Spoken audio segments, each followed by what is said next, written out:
Guys, I don't think we can do the show today. Steve doesn't look so good. I have a terrible case of Pac-12 tournament fever. Pull it together, man, because Sports Mag starts right now.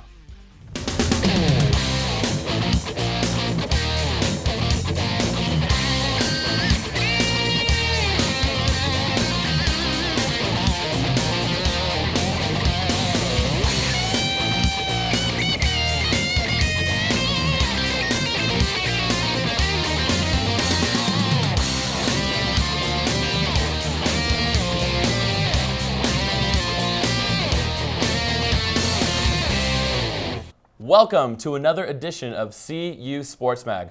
I'm a healthy Steve Nelson, joined by the electrifying Cyrus Allen, who is actually bringing his talents to the desk for the first time today. Thanks, Steve. I'm glad to see you got to shake that cold so quickly.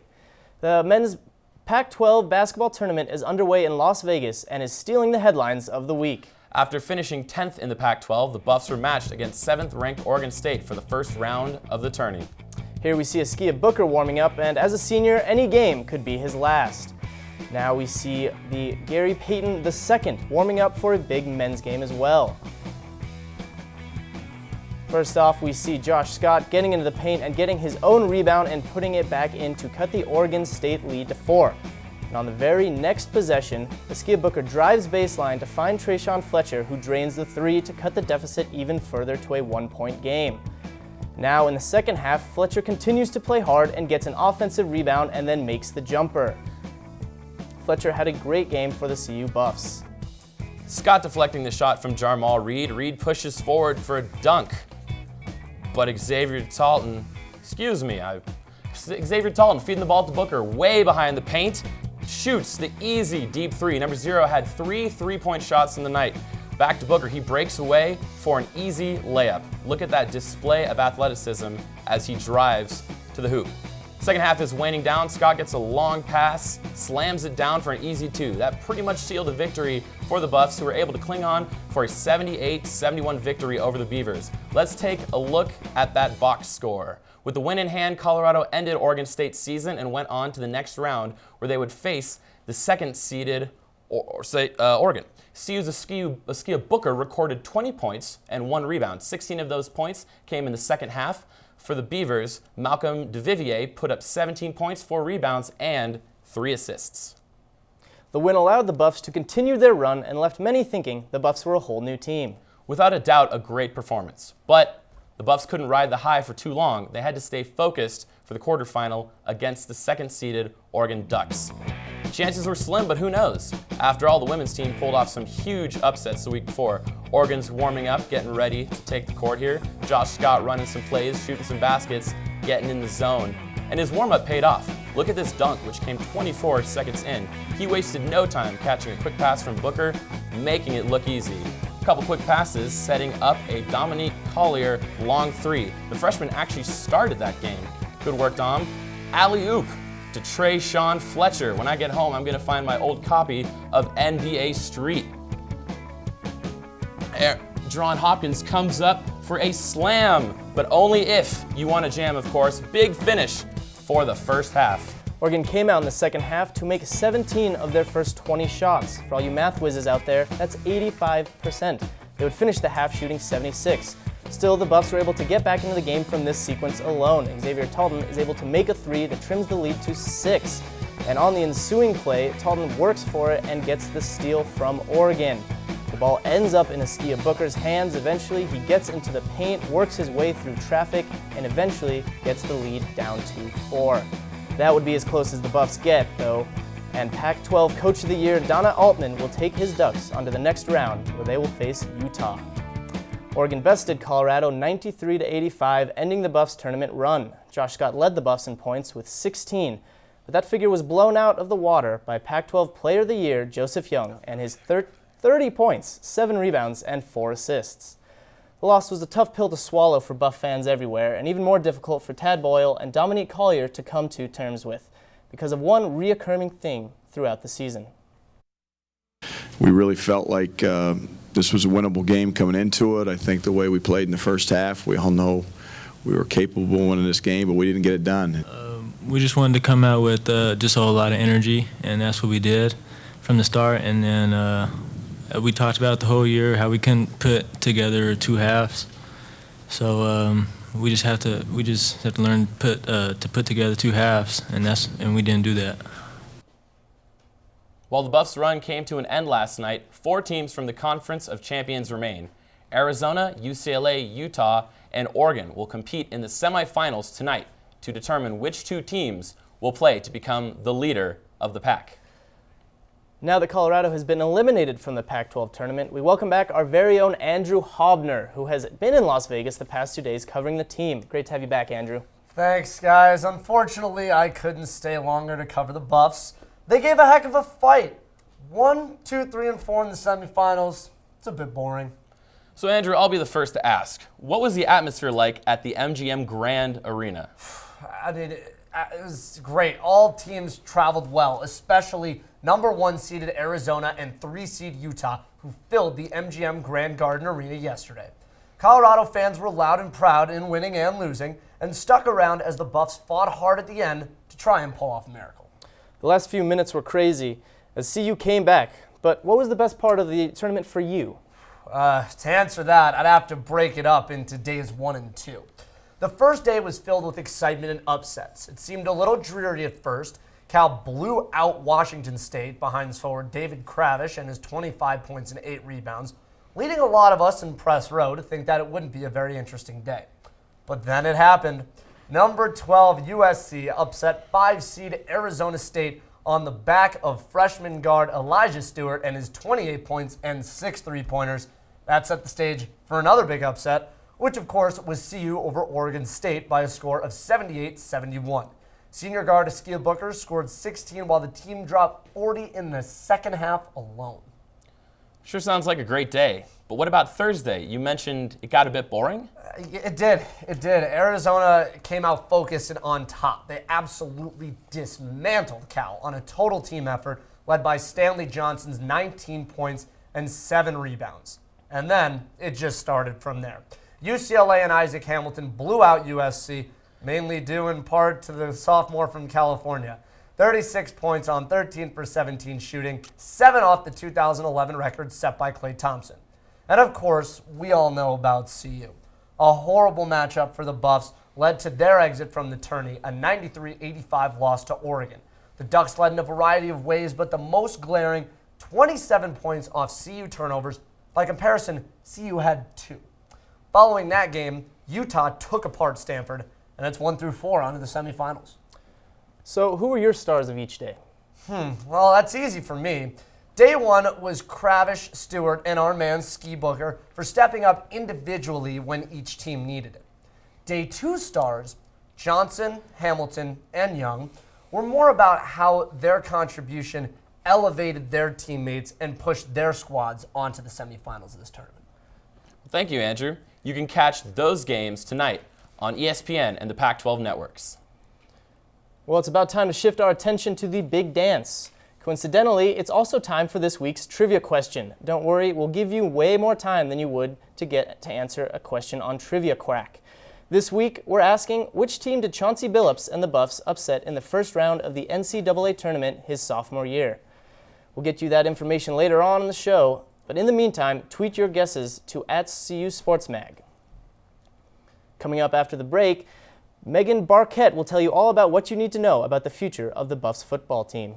And Brock Anderson and Forrest Cobble are in studio to discuss the future of men's basketball and their shot at the big dance.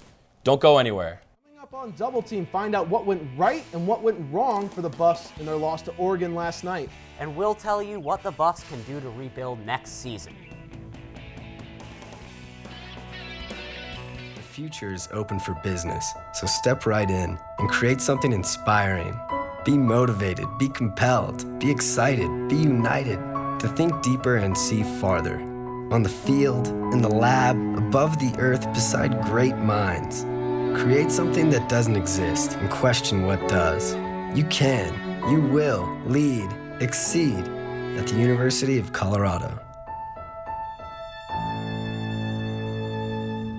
Inside each of us, there's a spark to to push, to challenge, to lead, and create ideas that change everything. Reimagine, reinvent, rewrite the way you see the world. Achieve the unthinkable, solve the unsolvable, and create the unimaginable.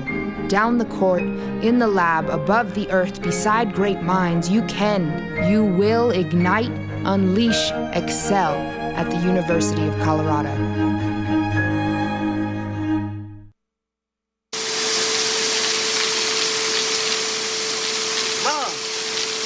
Mom! What? You can't find Ichabod. What?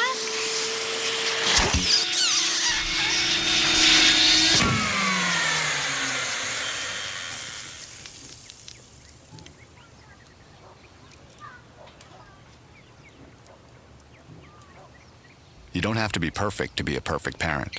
There are thousands of teens in foster care who would love to put up with you. Hey, how's it going? Yeah, how was your weekend? Oh, have you studied for jogging? Oh, yeah.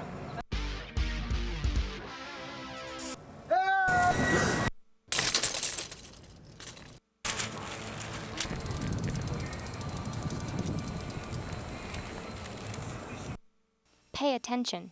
It matters. Josh Scott and Lexi Kersel were named to the Athletes of the Week by the University of Colorado yesterday afternoon. Scott received the honor after his career record run in the Washington, where he tallied 21 points, 9 rebounds, and 2 steals. He went on to add 16 points to the 2 games during the Buffs when they played in the Pac-12 tournament. Kersel was named to the 2015 Pac-12 All-Tournament team after averaging 14 points, 5 assists, and 4 rebounds over the Buffalo's 3 games. Basketball season is coming to an end. That is, unless the Buffs make the big dance. What are the chances of that? Furthermore, what can we expect from next season? Sports Mag's Forrest Cobble and Brock Anderson are here to give us their thoughts in this week's Double Team. Hello and welcome to today's segment of CU Sports Mag Double Team. I'm Brock Anderson. Besides me is Forrest Cobble, and we're going to talk to you about CU men's basketball. The season ended last night with a defeat to the Oregon Ducks in Las Vegas. And so, Forrest, let's talk a little bit about what went well for the Buffs last night, at least in the first half. Well, it was a disappointing defeat, that's for sure. But there are some positives in the first half, like you said. CU was up by 3 at the end of the first half, mainly because they played their brand of basketball. They played a strong, defensive, slow-paced game in which they were very physical. And that's the kind of game that CU wins with. Absolutely. There's a lot of positive takeaways to take away from this, and really to just push forward for next season, and really a lot that you can take and really hone and make your own for next season. But I think that they had some struggles in the second half. As we know, Skia Booker struggled for relatively the entire game, nothing like the Oregon State affair of 2 nights ago.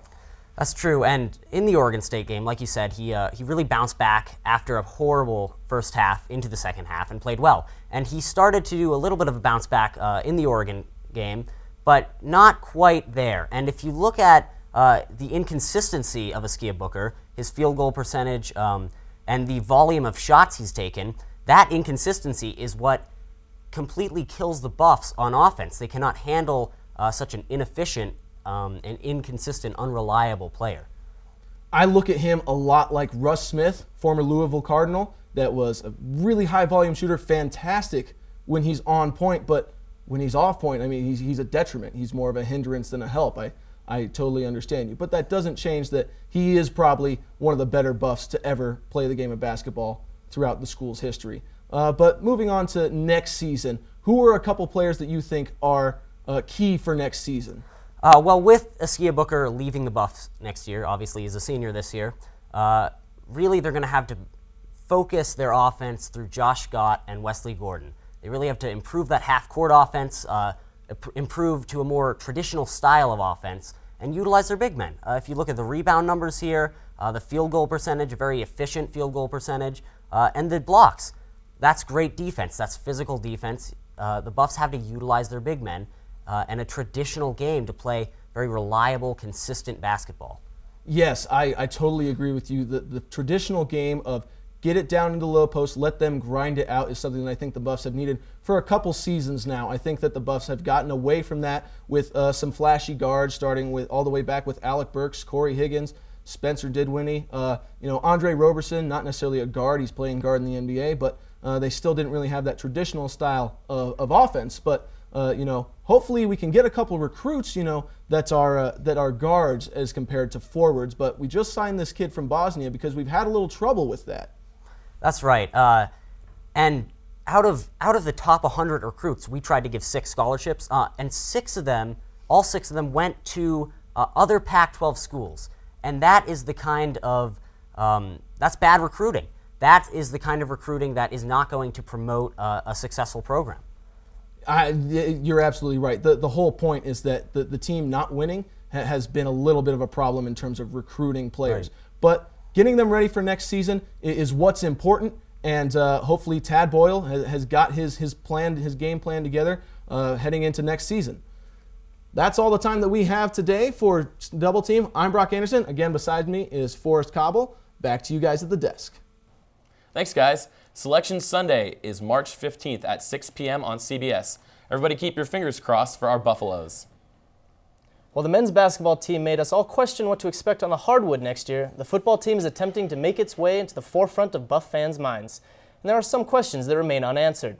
But no need to fret, Buff fans, because Megan Barquette is in studio to answer all your questions about the upcoming Colorado football season. Hello everyone, I'm Megan Barquette and welcome to this week's edition of Buff Banter, where you ask us the questions and we, to the best of our ability, will give you the answers. This week's first question comes to us from Molly Macton at Ride or Die Buff 21, who asks, do the Buffs look like they can bring us some wins this upcoming season? That's a great question, Molly. This seems to be that deja vu question that Buff fans ask us every year. Now, we all know McIntyre sounds like a broken record, telling us he's optimistic for the 2015 season, but it really comes down to how the Buffs handle the second half of each game. Last year, the Buffs' only 2 wins came against the University of Massachusetts and the University of Hawaii. And guys, in case you forgot, those weren't exactly landslide wins. The Buffs should work on maintaining their momentum, especially going into the second half during games, because that's where we really see things start to fall apart. Now, moving on to our second question, which comes to us from Daniel Griffith at Boulder Beardman 53, who asks, are there any changes to the Buffs defense that we can anticipate? Great question, Daniel. The Buffs defense last season especially was not looking too hot. Last year, the team's biggest criticism came from their inability to complete a 4-quarter game on defense. With multiple injuries, keeping the defense healthy, especially during the second half of the season, is crucial. Even though spring training is just getting underway, defensive back Akella Witherspoon and cornerback Ken Crawley are both looking promising. McIntyre says both players have put on some weight and are playing extremely well heading into this upcoming football season. Well, guys, that's all the time I have for you for this week's edition of Buff Banter. I'm Megan Barquette. Back to you guys at the desk. Thanks, Megan. The spring game will take place this Sunday, March 15th at 2 o'clock. Hopefully the weather will continue to be as beautiful as it has been all week. After the break, find out how you can leave a lasting mark on Folsom Field. And we'll give you a look at all the hard work that the football team has put into leading up to this weekend's spring game.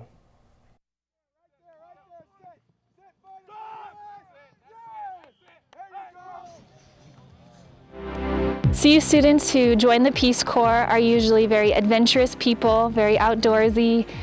They usually are very caring, very passionate people. For the second year in a row, CU Boulder has outproduced all other universities in the nation, both big and small, in the number of alumni who are serving as Peace Corps volunteers. That's a very, very important thing for us. Peace Corps continues to be the gold standard for international volunteer service. It's Americans making a difference around the world, and many of those Americans have come from this great university. I'm not sure if it's the beautiful setting or the mountains or the weather, but one thing's for sure, there's a special civic pride on this campus. The great spirit of volunteerism here on campus and internationalism that you find here really just kind of brings Peace Corps out a little more than it does on other campuses, I think. You should be very proud to come from a campus that inspires so much public service and collectively works to build a better world.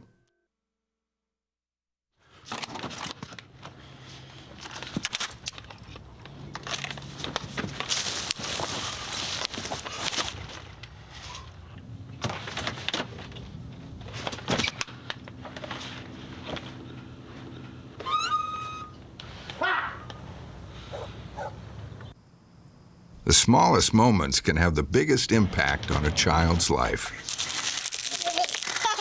Take time to be a dad today.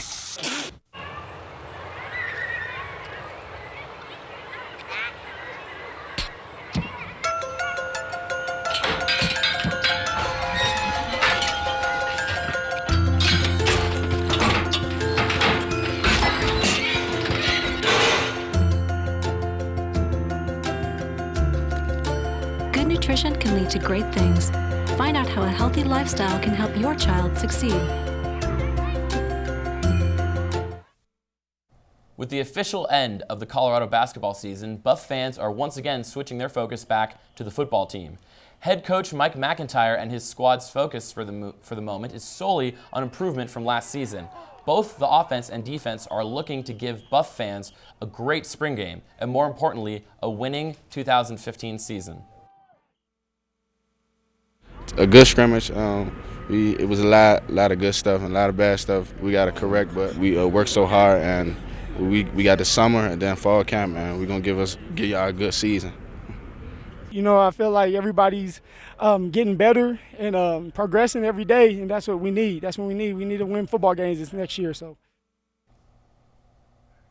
it's the day we've all been waiting for. The CU football team gets ready to scrimmage and show off what they have in store. Denora Avendano Curiel went out to campus to ask students what their hopes and expectations are for the spring game in this week's Man on the Street. Take 3. Hi everyone, my name is Denora Avendano Curiel and I'm here in the beautiful Boulder campus, as you can see behind me, to talk about the dawn of football, starting with the spring game coming up. I'm going to get students' inputs on what they're hoping to see out of the team and how they are preparing for this upcoming season. Are you going to attend the spring football game? Yes. I would very much like to, yes. I didn't even know there was a spring football game. We will be, yes. Yeah. What kind of improvements do you hope to see for the CU football team this season? I mean, this season is kind of a short time. I'm pretty excited to watch the new recruiting class, and hopefully they can change some things around. I think they just need a brand new coaching staff. That's a hard one. I see the team like they're doing all right now, but I think we have a young team and they're going to do better in the future. Our defense, yeah, we got to prevent people from scoring, and then holding on to the ball. I tend to have a problem with that. I know one goal that I have for the team that would be nice to see is a playoff win at home. I feel like just maybe like a little more support from their fans. Do you guys think that the defense coordinator, and kind of that will be enough to get that, to get the team over the hump, or, what else do they think? I think it'll definitely help. I mean, there's still a lot of things we can improve on, but that'll be something that'll help a lot. Well, it's a start. Yeah, hopefully. I mean, I guess you could say defense wins championships, but I think we also need to score some touchdowns. It takes more than a leader to do it. You have to have some followers who are willing to put in the effort to get the result. I mean, he's coming from the big leagues, so he knows what he's doing, and I'm excited to hopefully see some results. I'm Denora Avendano Curiel, CU Sportsman. Thanks, Denora. Let's hope the spring game reveals some much-needed improvement from the Buffaloes. Mike McIntyre is hoping his squad this year will improve upon their 2-10 record from last season.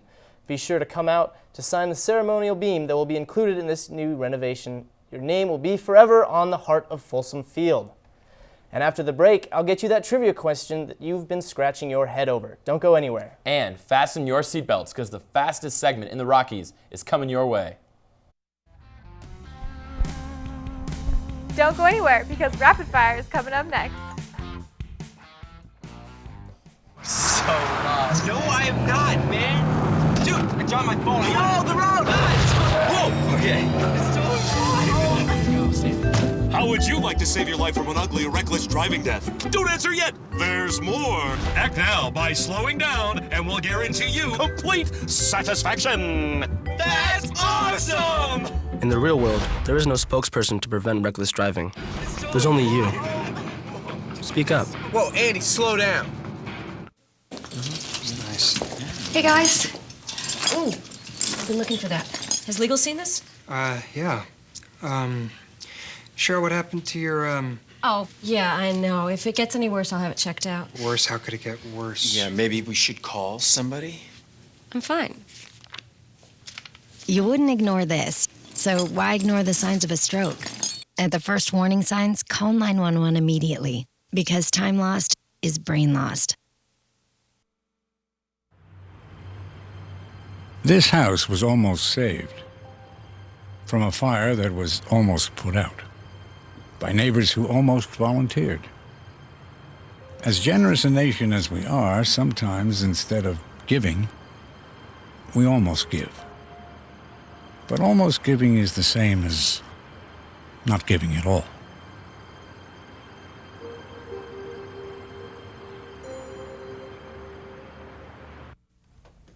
Oh, those boys are much too much.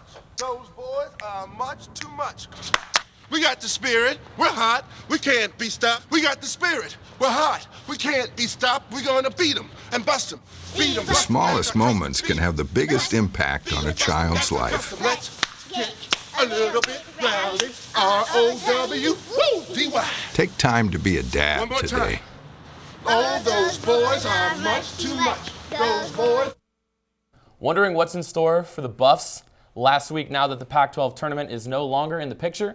Thankfully, SportsMag's Mallory Chris is here to give us the scoop on the weekend's upcoming Buff events in this week's Rapid Fire. She's giving us the scoop on some of the games in this week's Rapid Fire. Hey Buff fans, and welcome to this week's Rapid Fire. I'm Mallory Chris here to tell you about all the exciting upcoming CU sporting events. Starting off, we've got men's golf tomorrow, Saturday the 14th. They will be competing in the Bandon Dunes Championship in Bandon, Oregon all day. An athlete to watch out for is Paul Yannick. He was awarded CU Athlete of the Week a few weeks ago after finishing under 8 in the Amar Ari Invitational. Also on Saturday, we have track and field NCAA Indoor Championships all day in Fayetteville, Arkansas. The event will be live online, so make sure you check up on how our Buffs are doing. There is another NCAA Championship happening on Saturday for the ski team. They will be in Lake Placid, New York tomorrow all day competing in slalom. Our ski team is ranked #1 in the nation ahead of Denver by 15 points. Last but not least, we have women's lacrosse on Tuesday, March 17th. They'll be playing against New Hampshire right here in Boulder at 3 p.m. The team is 2-2 so far this season. Look for freshman Blair Sisk, who has been having a great debut season with 6 goals after only 4 games played. Well, that's all the time I have for this week's Rapid Fire. Have a great weekend, Buffs, and back to you guys at the desk. All right, Buff fans, our time is almost up, but before we go, I made a promise to answer that trivia question I asked earlier, and I don't back out on a promise. So, just to refresh your memory, we asked, which team did Chauncey Billups and the Buffs upset in the first round of the NCAA tournament his sophomore year? And the answer is Indiana. The 1997 Chauncey and the Buffaloes defeated the Hoosiers 80-62. Colorado went on to lose to North Carolina in the second round. It's no secret that we here at SportsMag love our social media, so it only seems fitting that this week's Tweet of the Week comes from one of SportsMag's very own, Andrew Hobner, through the SportsMag account. He was in fabulous Las Vegas this week covering the men's Pac-12 basketball tournament before the Buffs' first game on Wednesday against Oregon State. And Andrew tweeted, Xavier Talton is the first guy out here in Coors getting some shots before the game. Tip off in roughly 1 hour, hashtag Pac-12 tournament. XT was at the Coors Events Center. How do you make it all the way from Boulder to Vegas in only an hour? Thankfully, some Twitter users were quick to set him straight. Even the student section weighed in on it. Oh, Hobbs, classic.